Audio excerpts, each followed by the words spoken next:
कितनी देर में आएगा, नॉर्मलाइजेशन होगा कि नहीं होगा। ये सुबह से ही आप या कई दिनों से ये सारी न्यूज जो है वो चल रही हैं। और जो मीडिया है अपना या जो न्यूज एजेंसीज हैं और जो यूट्यूब चैनल्स हैं, कोई खास अंतर बचा नहीं है। अगर न्यूज नहीं भी होती तो ये लोग बना देते हैं खुद से।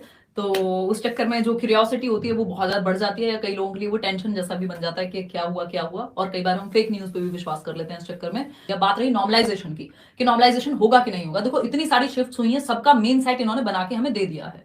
तो उस केस में नॉर्मलाइजेशन करना कोई बहुत बड़ी बात नहीं है अगर ये लोग कर देते हैं नॉर्मलाइजेशन, क्योंकि अलग अलग सेट इनके तैयार हैं हर एक दिन के हिसाब से। तो वो दिन के हिसाब से होगा, शिफ्ट के हिसाब से तो मुझे नहीं लग रहा, क्योंकि इन्होंने शिफ्ट के हिसाब से तो पेपर ही नहीं दिए।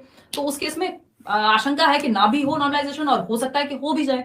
दोनों ही चीजें हैं। तो अभी किसी को नहीं पता जो रिवाइज आंसर की आएगी कितने नंबर बढ़ेंगे। कुछ नंबर तो देखो सबके बढ़ने हैं, मुझे ऐसा लगता है पर्सनली। तो लेट्स सी कि वो कितने नंबर होते हैं जो बढ़ने चाहिए, क्योंकि ट्रांसलेशन में इशू है और भी कई जगह पे इशूज हैं। क्या नॉर्मलाइजेशन होगा, इतना बड़ा क्वेश्चन है इस टाइम पे।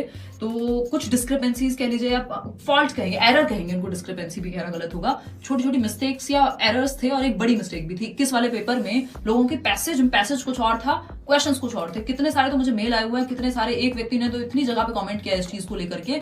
तो उसको लेके अभी तक कोई नोटिस है नहीं। लेट्स सी क्या रहता है। अगर कुछ भी होता है तो हम लोग बात करेंगे उस पर, और जिस भी तरह से सपोर्ट की जरूरत होगी वो भी करेंगे। तो वो एक अपने आप में बड़ी गलती है, या तो ये लोग अपने आप ही फिर सबको नंबर मिलने चाहिए उस हिसाब से। तो जो भी सीबीएसई डिसीजन लेगा कि पैराग्राफ कुछ और था, क्वेश्चंस कुछ और थे। ऐसा भी हुआ है कई बार, हिंदी में क्वेश्चन कुछ और था, इंग्लिश में क्वेश्चन कुछ और था। कुछ लोगों ने कहा है कि उनकी शिफ्ट बहुत हार्ड थी, बट वो एक दो शिफ्ट में ऐसा सुनने में आया है।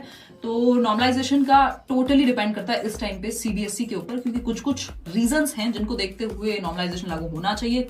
बाकी जनरली अगर देखते हैं, अगर एक सेम स्टैंडर्ड का ही पेपर था तो फिर हो सकता है उसकी जरूरत ना भी हो।